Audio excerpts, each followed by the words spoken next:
Bismillahirrahmanirrahim. In this video, we will discuss the remaining MCQs of the OBS and the gynae. Best way to deliver the intrauterine growth restriction fetus with a reassuring fetus CTG. अब intrauterine growth restriction है और reassuring है CTG की, तो आप क्या करते हो, इमीडिएट स्पॉन्टेनियस वजाइनल डिलीवरी करवाते हैं. अब fetal growth restriction जो है is the root of the delivery is the cesarean is performed for the standard obstetric indication like the trial of the labor is acceptable, unfavorable cervix is not the reason to avoid the induction. Okay, the primary gravida during the labor cervix fully dilated है, CTG नीचे आपको दिखाई हुई है, the strong contraction है and the head is engaged, zero पर है, cephalic presenting part है, what is the most appropriate management. इसमें हम अगर तो CTG बिल्कुल ठीक है और head engaged हो गया, cervix dilate है, तो फिर हम क्या करते हैं, वेट करेंगे टॉर का. Variable deceleration as mention in the exam. अब आपने याद रखना कि वेंट्यूज और फोर्सेप को ना आप तब तक यूज़ नहीं करते जब तक कि वो फुली डायलेट हो, सर्विक्स स्टेशन +2 पे या बियॉन्ड हो. Never ever choose the ventouse forceps less then +2 पे आपने नहीं करना. C section because it's the last resort and should be. अगर तो CTG की जो है कैटेगरी 3 आती है, मैं बताती हूँ आपको कैटेगरी 1, 2 और 3. Correct answer is in utero resuscitation measure. आपने उसमें पेशेंट को क्या करना होता है, मदर को लेटरल पोजीशन करवानी होती है और फ्लूइड्स और ऑक्सीटोसिन वगैरह देंगे. Pregnant at the term 38 weeks with irregular uterine contraction. CTG as shown below. Fetal heart rate 140 है. सर्विक्स जो है वो 2 सेंटीमीटर डायलेटेड है. But to do next, dilate हुई है, हार्ट रेट भी ठीक है, इरेगुलर यूट्राइन कंडीशंस भी आ रही हैं, तो आप क्या करोगे, ऑब्जर्व करोगे and the send home. CTG interpretation के अंदर मॉडरेट क्या होता है, वेरिएबिलिटी होती है, नो एक्सेलेरेशन और डिसेलेरेशन, मतलब एक्सेलेरेशन डिसेलेरेशन दोनों होगी वेरिएबिलिटी के साथ. Category 1 and reassuring still 2 centimetre dilated, no need for the intervention. CTG के ऊपर आपको क्या हार्ट रेट 110 से 160 होता है, मॉडरेट वेरिएबिलिटी, एक्सेलेरेशन डिसेलेरेशन मैनेजमेंट इसको रूटीन सर्वाइलेंस करेंगे. कैटेगरी 2 के अंदर क्या होती है, इसमें हमने वही नॉट इंक्लूडिंग द कैटेगरी 1 और 3 रिससिटेशन मेजर करते हैं. कैटेगरी 3 जो होती है, कैटेगरी 3 के अंदर एब्सेंट है variability, absent with recurrent late deceleration, variable deceleration, bradycardia, sinusoidal pattern 20 minutes का. इन विट्रो रिससिटेशन मेजर फिर उसको प्रिपेयर करते हैं डिलीवरी के लिए. Pregnant on the epidural and oxytocin suddenly contraction stop. CTG picture है shown below. What would you do. इसमें आपने ऑक्सीटोसिन को स्टॉप करना और क्या करवाना है, इमीडिएट डिलीवरी करवा देनी. ओके, इसमें ऑक्सीटोसिन के क्या साइड इफेक्ट होते हैं कि आपने फॉर एग्जांपल पहले ऊपर मैं आपको बता देती हूँ कि अगर तो प्रोलॉन्ग डिसलेशन है या फिर यूट्राइन कॉन्ट्रैक्शन स्टॉप हो गई है, ठीक है. According to recall in the exam the CTG picture was showing, इसमें वेरिएबल डिसलेशन है या उसके साइड इफेक्ट्स होंगे, यूट्राइन तेजी से स्टॉल हो जाता है और स्टॉप. अगर तो कॉन्ट्रैक्शन स्टॉप हो गई है, इसका मतलब होता है कि पेशेंट का मतलब CTG आ रही है लेकिन जो है उसकी कॉन्ट्रैक्शन स्टॉप हो गई है, इसका मतलब यूट्रस रप्चर हो गया. क्लिनिकल मैनिफेस्टेशन क्या होगा कि abnormal fetal heart rate pattern आएगा, उसमें ब्रेडिकार्डिया डिसेलेशन में जा सकते हैं. यूट्राइन रप्चर को आप कैसे मैनेज करते हैं, इमीडिएट डिलीवरी करवाते हुए C section. Primi gravida came in the labour for the 4 और ठीक है, डायलेटेड 5 सेंटीमीटर, फेस 80% स्टेशन +1 है, 5 4 there is no change in the cervix and contraction every 3 minute and stay for the 60 second. What to do. अगर तो 5 centimetre dilate हो गया तो कोई इंटरवेंशन करने की जरूरत नहीं है, इवन कि वो लेटेंट फेस के अंदर 20 आवर्स तक भी रह सकती है. प्रीमी ग्रेविडा पेशेंट है, present in the labour, cervix 5 centimetre है, फीटस 0 स्टेशन 0 पर है, स्पेलिक प्रेजेंटिंग पार्ट है, oxytocin had been taken. CTG picture as shown but is a management for the this patient. अब इसमें आपने याद रखना है क्या, इसमें वेरिएबल डिसेलेरेशन आ रही हैं, ठीक है, जो ये एरो बना हुआ है, इसमें ये बेसिकली कैटेगरी 2 में आ जाएगी. इसको आपने क्या करना होता है कि ऑक्सीटोसिन को स्टॉप कर देंगे.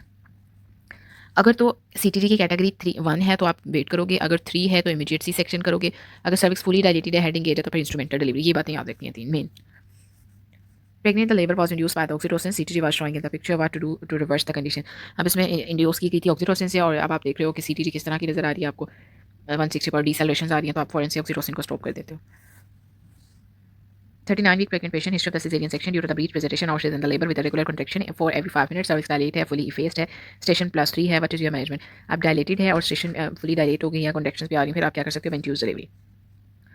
Okay, next the pregnant patient in the labour, cervix fully dilated है, हेड स्टेशन -2 पे. -2 पे नहीं करते आप. Patient got exhausted from the pushing, then C section करते हैं. 41 week pregnant with non reassuring CTG, she has a fibroid but is a most appropriate step. या non reassuring CTG और फाइब्रॉइड भी है, तो फिर आप क्या करोगे, सी सेक्शन करते हैं. अब इसमें इंड्यूस लेबर नहीं हो सकता था क्योंकि CTG जो है वो नॉन रीअश्योरिंग है, ठीक है. And C section answer by the explanation the definitive management of the CTG category 3 and CTG daily you can not manage non reassuring CTG with the CTG daily. Pregnant 42 weeks in the labour, 7 centimetre dilated है, meconium staining liquor है, regular and the strong contraction है. CTG showing the fetal heart rate of the 100. अब इसमें 7 centimetre dilate होगी है, meconium stand है, uterine contraction आ रही है, फीटल हार्ट रेट 100 बेडी में जा रहा है, तो फिर आप उसको फौरन से सी सेक्शन करते हो.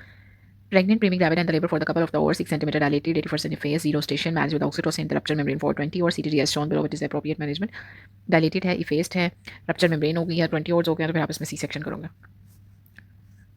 नेक्स्ट में अब इसमें ना आपने ये एक्टिव फेसेज और फेज याद रखनी है. अगर तो प्रोलॉन्ग डेफिनेशन ये है कि अगर फॉर एग्जांपल क्या है 6 सेंटीमीटर से ज़्यादा डायलेटेशन हो गई है, after the seen no change in the cervical dilatation after the 6 hours and no change in the cervical dilatation after the 4 hours.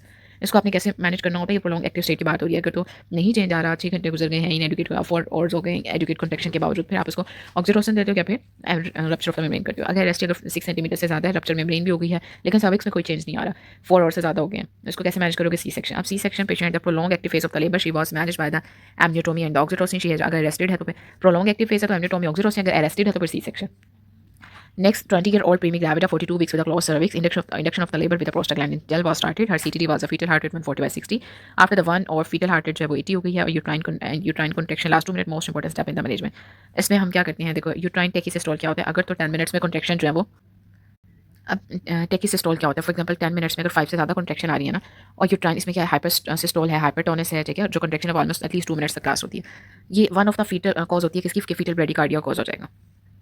Okay, इसमें क्या एमसीक्यूज है, इसमें एक बार दोबारा से देख लेते हैं। 42 वीक्स में क्लॉज सर्विक्स से इंडक्शन लेबर करवा दी है, सीटीजी 140/60 है, after the one of bradycardia में जा रही है, यूट्राइन कॉन्ट्रैक्शन जो है लास्ट स्टेप में हो रही है। तो फिर क्या होगा, ब्रेडी में जा रहा है और यूट्राइन कॉन्ट्रैक्शन भी अच्छी नहीं है, तो फिर आप क्या करते हो, क्या देते हो, सॉरी सबकुटेनियस जो है वो टर्ब्यूटालिन देंगे। ठीक है, इसके अंदर एक बार देख लेते हैं। कॉन्ट्रैक्शन नहीं आ रही थी ना, तो फिर हमने उसको क्या किया, कॉन्ट्रैक्शंस को ज़्यादा करने के लिए क्या दे दिया, terbutaline. Pregnant lady during the labour CTG was shown below, what is the cause of her. अब इसमें क्या है कि क्यों इसकी सीटीटी जो है वो डिसेलरेशन आती है, फिर एक्सेलरेशन ज़्यादा हो रही है, कभी कम हो रही है, तो क्या होता है, प्लेसेंटल इंसफिशिएंसी है। अब इसमें देखो, pregnant lady 41 week gestation age in labour on the जो anaesthesia in labour on no sorry 41 week gestation age है लेबर में, epidural analgesia, magnesium sulphate for the preeclampsia and oxytocin. CTG नीचे देखो क्या हो रहा है इसमें, mother was hypertensive most likely, इसमें डिसेलरेशन की तरफ जा रहे हैं ना, तो फिर हम इसमें क्या देते हैं, एपिड्यूरल एनाल्जेसिया। इसको एक बार रीड कर लेते हैं कि फॉर एग्जांपल अगर ऐसी मेडिकेशन हैं जो कि इफेक्ट करें हार्ट रेट को, मैग्नीशियम सल्फेट जो होता है वो वेरिएबिलिटी को कम कर देता है, एपिड्यूरल एनेस्थीसिया जो है वो हाइपरटेंशन को कम करेगा और प्लेसेंटा इनसफिशिएंसी करता है, और इसकी वजह से लेट और प्रोलॉन्ग डिसेलेशन आती हैं। ऑक्सीटोसिन भी यही करता है। Pregnant 38 weeks diagnosed with a preeclampsia and managed with the magnesium sulfate. She is on the liver and epidural analgesia was started. Oxytocin infusion is started as well. Normal regular uterine contraction है, CTG में acceleration D, what is the cause of this CTG finding. अब इसके अंदर variability आ रही है, लेकिन वो थोड़ी सी रिड्यूस हो गई है, लाइक डिसेलेशन एक्सेलरेशन कम हो रही है। ठीक है, प्रीक्लैम्पसिया है और आपने इसको मैग्नीशियम सल्फेट से किया, तो अब इसकी कॉज क्या, मैग्नीशियम सल्फेट में मैंने आपको ऊपर बताया ना, मैग्नीशियम सल्फेट क्या करता है, मिनिमम और वेरिएबिलिटी को कम कर देगा, और वो क्या करता है, प्रोलॉन्ग और लेट करेगा डिसेलेशन को, दोनों, एनर्जीजिया भी और ऑक्सीटोसिन भी। नेक्स्ट पे प्रेग्नेंट एट द, ये तो हो गया, प्रीक्लैम्पसिया के साथ है, मैनेज किया with magnesium sulphate in the labour, epidural anaesthesia was started, oxytocin भी स्टार्ट करवा दिया, नॉर्मल यूट्राइन कॉन्ट्रैक्शन, लेकिन सीटीजी के अंदर क्या मिल रहा है आपको, जैसे आपने ये ऊपर इसमें इस पिक्चर में भी देख सकते हो ना, मैग्नीशियम सल्फेट क्या करता है, मिनिमम और रिड्यूस करेगा वेरिएबिलिटी को, मतलब एक्सेलरेशन और डिसेलरेशन। अच्छा, इसके अंदर आपको मैं बता देती हूँ कि जो वेरिएबिलिटी होती है ना, जैसे फॉर एग्जांपल ये एक्सेलरेशन है, ये नीचे डिसेलरेशन है, ये एक्सेलरेशन है, ये डिसेलरेशन है, ऐसे होता है ना। लेकिन अगर जो मैग्नीशियम सल्फेट है ना, वो क्या करते हैं, ये वेरिएबिलिटी है ना कि एक्सेलरेशन भी है डिसेलरेशन भी है, तो ये इसको खत्म कर देगा। लेकिन एपिड्यूरल एनाल्जेसिया ऑक्सीटोसिन क्या करते हैं कि जैसे एक्सेलरेशन तो हो गई है ना, अब जो डिसेलरेशन होगी उसको ये प्रोलॉन्ग कर देंगे। ठीक है, The next one is a female pregnant polyhydramnios had the rupture membrane on CTG as shown below. What is the cause of this CTG finding? अब इसके अंदर CTG finding के अंदर देखो कि जो है वो 80 से फिर 60 पर कंटिन्यूसली ब्रेडिकार्डिया में जा रहा है, तो ये किसकी कॉज हो सकती है, पोलीहाइड्रोमिनोज है, रप्चर मेम्ब्रेन होगी, तो कॉर्ड प्रोलैप्स हो सकता है। अब कॉर्ड प्रोलैप्स की respect malpresentation, gestation age, preterm, low birth weight, polyhydramnios, unengaged presenting part, ये सब याद रखते हैं। Okay, polyhydramnios, rupture membrane, bradycardia, ये किसकी, ये ट्राइड याद रखते हैं, ब्रेडिकार्डिया, मेम्ब्रेन रप्चर हुई है, पोलीहाइड्रोमिनोज। अब फीटल डिस्ट्रेस के सीटीजी पर क्या साइंस मिलते हैं, इसका मतलब है कि लेट डिसेलरेशन होगी। Okay, next one as a fetal distress non reassuring CTG category 2-3 आता है। Unbook female came to the ED with the labour after investigation, she has the malic colony bacteria of the streptococcus, she has the asthma using the salbutamol, but you want give her, इसमें हम क्या देंगे, ampicillin देते हैं। ठीक है, ये intrapartum prophylaxis के लिए एजेंट ऑफ द चॉइस है। IV पेंसिलिन भी यूज कर सकते हैं। Female known to have the diabetes mellitus, otherwise all normal, pregnant full term, during the labour fetus has the tachycardia, how to prevent this. अब इसको आपने pregnant full term पे या लेबर पे फीटल को टैकीकार्डिया हो रहा है, ऐसा कुछ नॉर्मल है, तो हम पोजीशन चेंज कर देते हैं।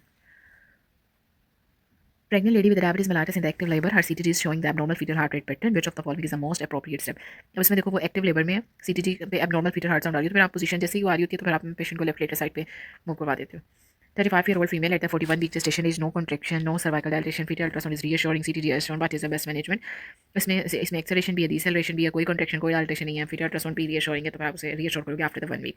35-year-old pregnant female 42 week gestation, no contraction, no cervical dilatation, ultrasound reassuring है, CTG is shown above, what is the best management is the no, कोई कॉन्ट्रैक्शन नहीं है, कोई सर्वाइकल डायलेटेशन नहीं है, तो 42 वीक्स हो गया ना, तो ये तो पोस्ट डेट में चली जाएगी, फिर आप इसको इंड्यूस करवाते हो।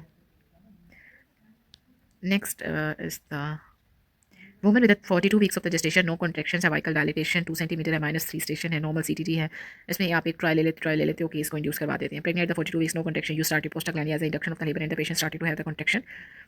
and now she is fully dilated cervix, station plus 2 है, baby started to have the bradycardia and जब भी इस तरह का पेशेंट होगा तो आपने उसको क्या करते हैं कि start pushing and consider applying the vacuum, क्योंकि स्टेशन भी अच्छा है उसका लेकिन फीटस बस ब्रेडिकार्डिया में जा रहा है। सर्विक्स अगर फुली डायलेटेड हो, स्टेशन प्लस 2 पे हो, तब आपने यूज़ करना है और ये वही एमसीक्यूज था। प्रीमी ग्रेविडा है, gestation diabetes है, controlled by the diet only, no other medical problem. She is in the second stage of the labor which lost more than 2 or regular uterine contraction. Baby head come down with each contraction, go back when uterus relax, mother hip maximally fix है. One nurse is applying the suprapubic pressure, other applying the fundus pressure. Okay, the doctor decided to do the episiotomy and deliver the posterior shoulder. Which of the following will cause the delay in the delivery? अब इसमें one nurse जो है वो suprapubic pressure apply करिए और other nurse जो है वो फंडस प्रेशर अप्लाई करिए। तो डिलीवरी के doctor decide to do the episode में एंड डिलीवर द पॉजिटिव। अब इसमें क्या चीज़ डिले करिए, तो इसमें यह कि जो फंडस पर प्रेशर अप्लाई कर रहा है ना, कि वो प्रेशर नहीं करना होता, हमने उसको खुद से कॉन्ट्रैक्शंस आने देनी होती है। अब शोल्डर डिस्टोशिया का अगर पेशेंट है तो इसमें हमने पहले भी आई थिंक इसको डिस्कस किया था कि हेल्पर क्या देखते हैं, इसमें call for the help evaluate for AP, इसमें हम मैकबर्ट और रूबेन मैनोवर्स करवाते थे। सुप्राप्यूबिक प्रेशर अप्लाई करते हैं, रोटेशन मैनोवर्स देते हैं, फिर पोस्टीरियर आर्म को रिमूव करते हैं और फिर roll the patient to her and the knee. Pregnant full term came in the labour 5 centimetre dilated है, 60% फेस है, स्टेशन -3 है। After 6 hour of the regular contraction she 7 centimetre dilation, station -1 on the vaginal examination there was a retraction ring. अब इसके अंदर क्या है कि एक रिट्रैक्शन रिंग है और what is the most likely cause. Ring की वजह से मोस्टली जो होगा क्या होगा कि ऑब्स्ट्रक्टेड लेबर है, एक फेस भी हो गई है, डायलेट भी है और रेगुलर कॉन्ट्रैक्शन है 7 स्टेशन -1 पर ये वजाइनल एग्जामिनेशन पे there was a retraction, but is the most likely cause the obstructive labour. इसमें एक रिंग पा लेते हैं, ये कॉन्स्ट्रिक्शन रिंग होती है यूट्रस की, जिसे बैंडल रिंग भी बोलते हैं, ठीक है। ये ऑब्स्ट्रक्टिव लेबर के साथ होती है सेकंड स्टेज में। Which of the following is not the contraindicated for the vaginal delivery. Vaginal delivery के लिए क्या चीज़ कॉन्ट्राइंडिकेटेड नहीं है। आपने क्या होता है ऑसिपिट जो होता है वो वैसे भी पोस्टीरियर साइड पे होता है, तो ये तो नहीं है। ट्रांसफर सी सेक्शन इसमें तो नहीं करते। अब इसमें देखो वजाइनल डिलीवरी की कॉन्ट्राइंडिकेशन प्लेसेंटा प्रीविया है, हार्पेस सिम्प्लेक्स है, uterine incision, transfer uterine surgery, transverse ये सारी याद रख लो। प्रीविया, हार्पेस सिम्प्लेक्स है लेकिन जेनिटल लिगन्स हैं, ठीक है, यूट्राइन इंसिजन है और HIV इन्फेक्शन है और transverse lie. Pregnant lady in the labor, cervical dilatation 4 centimeter, everything was reassuring except CTG abnormality for the 40 minutes. What to do? C-section. Nurse asks you what is true about the CTG is the, इसमें क्या होता है जो early deceleration, इसमें early variable जो होती है ना, मोस्टली डिसेलरेशन की बात हो रही है, ठीक है। वेरिएबल डिसेलरेशन होगी तो अम्बिलिकल कॉर्ड कंप्रेशन है, अर्ली डिसेलरेशन होगी तो हेड कंप्रेशन है, लेट है तो प्लेसेंटा, ठीक है। अर्ली में फीटल हेड है, वेरिएबल में अम्बिलिकल कॉर्ड है और लेट के अंदर uteroplacental. What is the cause of this fetal heart racing is, अब इसके अंदर देखो मैंने अभी आपको ऊपर बताया, अर्ली आती है तो क्या होगा, फीटल हेड है, और अगर लेट आएंगी तो क्या होगा, प्लेसेंटा, और वेरिएबल है तो अम्बिलिकल कॉर्ड। इसमें वेरिएबल तो नहीं है, ठीक है। तो इसमें मोस्टली जो है वो लेट डिसेलरेशन आ रही हैं। तो क्या होता है, अर्ली मतलब जो पहले वाली आएंगी और लेट जो बाद वाली, ओके। अब इसमें देखो female patient with CTD as shown below and 6 centimetre dilated है, व्हाट टू डू। अब इसमें ऑनसेट ऑफ द डिसेलरेशन और एंड ऑफ द, अब इसमें ऑनसेट देखो और एंड पे क्या हो रहा है, लेट डिसेलरेशन आ रही है, ठीक है। तो हम इसमें क्या करते हैं, लेट किस में थी, प्लेसेंटा की वजह से, पर अब इसके अंदर C-section करेंगे। Pregnant 38 week gestation presented with a labor, fetal head disengaged +2 notice or with the head and cervix which disturb labor, which of the following is the most appropriate। Labour में आई है, fetal head engaged है, +2 station है, head in the cervix जो कि labour को disturb कर रहा है, which of the following management इसमें आपने C-section करना होता है, okay. And 38 weeks in the labour with intrauterine fetal death with regular contraction, cervix जो है वो 6 सेंटीमीटर पर है, डायलेटेड है, कॉन्ट्रैक्शंस आ रही हैं, आईडी फीटल डेथ होगी, आप उसको रिड्यूस करवाओगे। 38 week she stable, baby head is at the station +3, CTD showing the deceleration. जब भी डिसेलरेशन आएगी और स्टेशन +3 है तो आप क्या करते हैं, इंस्ट्रूमेंटल डिलीवरी करवाओगे। कॉर्ड प्रोलैप्स के अंदर क्या होता है, ब्रेडिकार्डिया आएगा ना, और दूसरा जो है वो इसमें वेरिएबल आती थी। Next is the 37 week in the labour, contracting regularly, dilated 4 centimetre, intact membrane है, CTD एज शोन बिलो। अब इसके अंदर क्या नज़र आ रहा है आपको, लाइक डिसेलरेशन आ रही हैं, हम इसके अंदर फॉरेन से डायलेटेड है 4 सेंटीमीटर, इंटेक्ट में कॉन्ट्रैक्टिंग भी हो रही है, लेकिन जब ब्रेडिकार्डिया में जा रहे हो तो फिर आप जल्दी से उसको इंड्यूस करवा दोगे। पहले पोजीशनिंग है, फिर आईवी फ्लूइड, फिर क्या करते हो आप, टोकोलेटिक्स दोगे। Pregnant lady did the CTG and show the deceleration, what will you do initial. सबसे पहले आपने उसकी पोजीशन ठीक करनी है, ठीक है। फिर आईवी फ्लूइड पे stop oxytocin and administer the tocolytics drugs. Female with a breech baby will do the C-section when to give the antibiotic is the when to give the pre-op, obviously pre-op में देते हैं। Patient the labour with CTG as shown, what to do. अब इसके अंदर क्या और डिसेलेशन आ रही है, प्रोलॉन्ग, इसमें क्या करते हैं हम, हाइड्रेशन पोजीशन को फिर उसका असेस करेंगे, ठीक है। Patient gestation 39 week in active labour, CTG show the fetal tachycardia 180 and early deceleration, which of the following is dangerous. Fetal tachycardia जो है ना, ये कैटेगरी 2 में आता है, जो कि नॉन रीअश्योरिंग है। इसमें फिर से वही 5 सेंटीमीटर डायलेटेड है, फीटस 0 पर है, स्टेशन स्पैलिक प्रेजेंटेशन है, oxytocin was taken, CTG as deceleration आ रही है, ब्रेड की तरफ जाकर फौरन से आपने क्या करना है, ऑक्सीटोसिन को स्टॉप कर देना, ठीक है। During the labour the midwife suggested the mediolateral episiotomy, what is the advantage, क्या एडवांटेज होता है कि ये 4 डिग्री टियर से बचा देती है। Lady in the labour primi gravida and the fetus in the distress fetal heart rate 70 station -2 है, फुली डायलेटेड है एंड गुड रेगुलर कॉन्ट्रैक्शन है। व्हाट यू विल डू, इसमें हम पेशेंट को स्टेशन -2 है ना और फीटल डिस्ट्रेस में जा रहे हैं, रेगुलर यूट्राइन कॉन्ट्रैक्शन है, कॉन्ट्रैक्शन तो आ रही है पर आपने मदर को कहना है कि वो पोषण करे। Pregnant multipara in the active labour service 80 centimetre face है, डायलेटेड है, 0 स्टेशन है, वाइल रेगुलर कॉन्ट्रैक्शन है, सीटीजी पे एक्सेलेरेशन आ रही है 150 है और मॉडरेट अवेलेबिलिटी है, तो वेरिएबिलिटी आप उसको फिर ऑगमेंट करोगे। Gravida 3 para to 40 weeks gestation present in the labor with a ruptured membrane, 5 centimeters cervical dilatation and 60% in face. Head station -1 है for 3 years and fetal non-stress test reassuring mother has a good vitals, उसमें फिर आप augment करवाते हो। Induce normal vaginal delivery, baby weight 4.2, laceration reaching the rectal mucosa which degree, rectal mucosa के अंदर 4 degree tear आता है, ठीक है। Skin muscle sphincter mucosa. 35-year-old pregnant lady with a fetal death, DIC her cervix 4 centimeter dilated, her vitals are normal and what is the management is the induction. DIC है cervix dilate हो गया, vitals normal है, फिर आप induce करवाओगे, वही same MCQs repeat है।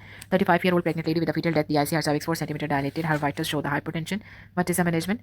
fetal death है, DIC cervix 4 centimeter है, her vital hypertension की तरफ जा रहा है, तो फिर आप उसको 4 से C-सेक्शन करोगे। ओके, इसमें देख लो कि हीमोडायनेमिकली अगर अनस्टेबल मदर है फीटल डिस्ट्रेस में जा रहा है तो कॉन्ट्रा इंडिकेशन है to the vaginal delivery. Haemodynamically stable है और डेड फिटस है तो फिर आप इंड्यूस करवा सकते हो। हीमोडायनेमिक स्टेबल है with a viable fetus and the reassuring fetal status and इसमें भी ये सब क्या हो सकता है, इसमें भी आप या इंड्यूस करवाओगे इसमें या फिर सिजेरियन करते हो। Pregnant with DIC and CTG normal, no deceleration and good contract, what to do. कोई डिसेलरेशन आ रही है तो फिर बहुत अच्छी CTG है, तो फिर आप इसमें पेशेंट को रीअश्योर करोगे, ठीक है। Pregnant lady diabetic 38 weeks in active labour having the DK profile and the fetus distress CTG as shown and what to do. सबसे पहले आपने पोजीशन चेंज करनी होती है। यूरिन डिस्ट्रिक्ट में the +2 protein high glucose positive ketones 39 weeks with first में 90% है, dilatation जो है वो 2 centimetre, what is your management? Stable है और इफेसमेंट भी हो गई या सर्विक्स फुल 2 सेंटीमीटर पर आप इंड्यूस करवाते हो। While obstetrician closes the caesarean in CN, patient develop the bleeding, what is the cause? जब भी सिजेरियन सीएन के बाद जब लाइक क्लोज करे और पेशेंट को डिलीवरी, तो क्या कॉज हो सकती है? मोस्टली स्प्लीन एनोरिज्म होता है, ये during third trimester, it's very important MCQs। Epidural anaesthesia but sparing किसको रहता है? विक्टिम को। और हिपोडेंटल आपको कवर करता है जिसमें आपके एक्सटर्नल जेनिटल्स और फिर external anus sphincter, urethral pelvic muscles आ जाते हैं। After the delivery of the placenta by the manual extraction, retroverted uterus happen but was back in the place, but was the placenta कहाँ पर होगा? Fundus पे। Manual retroverted uterus happen होगी but दोबारा से वो वापस चली गई है, तो फिर प्लेसेंटा जब भी इस तरह का होता है तो मोस्टली जो है ना वो फंडस में होगा, ठीक है। For example there is a fibroid in the fundus, it will cause the retroversion. Pregnant woman during the vaginal delivery what can make her fourth vaginal delivery? इसमें कैसे आएगा ड्यूरिंग द वजाइनल डिलीवरी? अगर तो आपने कोई भी या तो रीस्ट्रेन लैग है या फिर फोर्सेप आपने यूज़ किया the metallic instrument. Obstetric anal sphincter injury में forceps, vacuum, episiotomy, birth weight, ये सब आ सकते हैं। Which of the following position of the patient in the labor most likely result in the development of the 3rd or 4th degree laceration is the unstrained legs and इसमें upright position like including walking, sitting, standing, kneeling, ये सारे किसके साथ associate करते हैं with the second degree, ठीक है। और इसमें आपने रीस्ट्रेन legs and in the chair, ये सारे याद रखने थर्ड फोर्थ के लिए, और सेकंड के लिए ये 4। Pregnant the labour and the science of the meconium staining, how to manage the baby, आप फॉरेंसिक से NICU में भेज दोगे। Pregnant at the 39 weeks now in the labor, during delivery you notice amniotic fluid is mixed with a dark black clean. What is the cause of this? Is a fetal distress. Okay. And woman had the C-section. What is the best way to prevent the adhesion? इसमें आप जो है वो barrier रख सकते हो जो कोई रिच सेलुलोस से बना होता है before closing the wound. Okay. Which of the following decreases the risk of the PPH in the C-section? Is the spontaneous separation of the placenta. Uterine massage आ जाती है, जेंटल कॉन्ट्रैक्शन है, but accurate recommendation to deliver the placenta during the C section to reduce the incidence of the PPH is the, जब भी caesarean के बाद जो है क्या रिकमेंड किया जाता है कि स्पॉन्टेनियस सेपरेशन कर दें और फिर उसको एक्सपेल करना, प्लेसेंटल रिमूवल। जेंटल ट्रैक्शन करते हैं for delivery and given the significant decrease in the blood loss. Pregnant twins are one cephalic and other is breech, how to deliver? इसमें हम नॉर्मल डिलीवरी भी करवा सकते हैं। Pregnant twins both cephalic presentation with reassuring CTD, how to deliver? इसके अंदर भी normal करेंगे। Pregnant with the twins, first twin is in the breech and second cephalic, what is the management?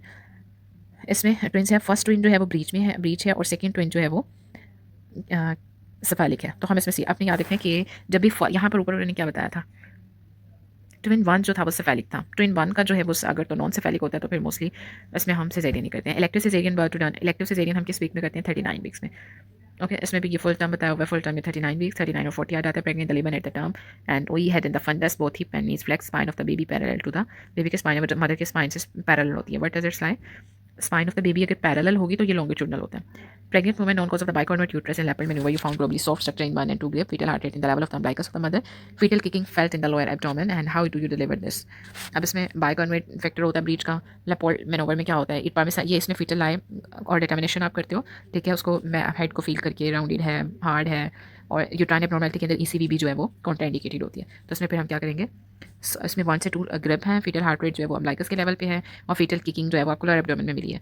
ठीक है, तो फिर हम इसके अंदर क्या करेंगे, सी सेक्शन, ब्रीच लग रही है। Pregnant in the labour vaginal examination reveal the palpable orbital edge nose and mouth and the cheek. Then what is the presentation, आपको ये सारी चीज़ें पल्प होती तो क्या होगा कि फेस प्रेजेंटेशन है। Okay, pregnant at the 38th week of the gestation came with a labor cervix face है, dilated 6 cm, there is a uterine contraction, palpitations में भी नोज माउथ की हो रही है।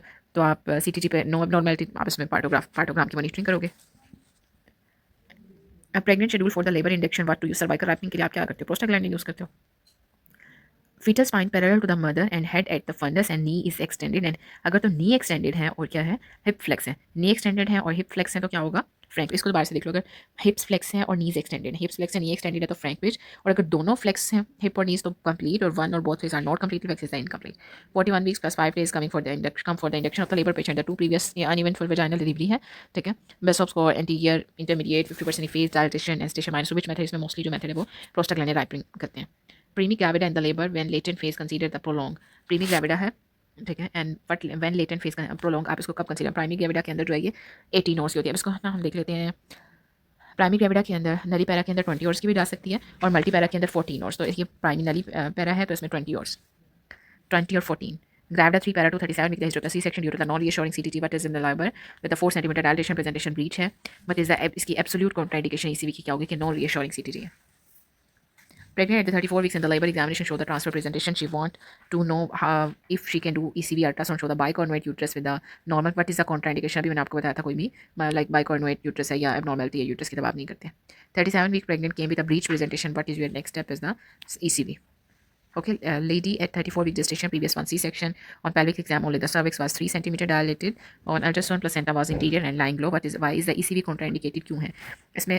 previous C-section है, one pelvic exam only, cervix जो 3 cm dilated है और placenta जो है वो anterior है। अब इसमें absolute contraindication prior इसका C-section हुआ है, ठीक है, और अल्ट्रासाउंड पे आप देखा है ना इसका प्लेसेंटा इंटीरियर है, प्रीविया नो रिशोरिंग, अनएक्सप्लेन पीएच और मल्टीपल प्रेगनेंसी, इसमें अल्ट्रासाउंड फाइंडिंग्स पे आप नहीं कर रहे। Okay, if you have any question, you can ask me in the next video. We will discuss the remaining MCQs.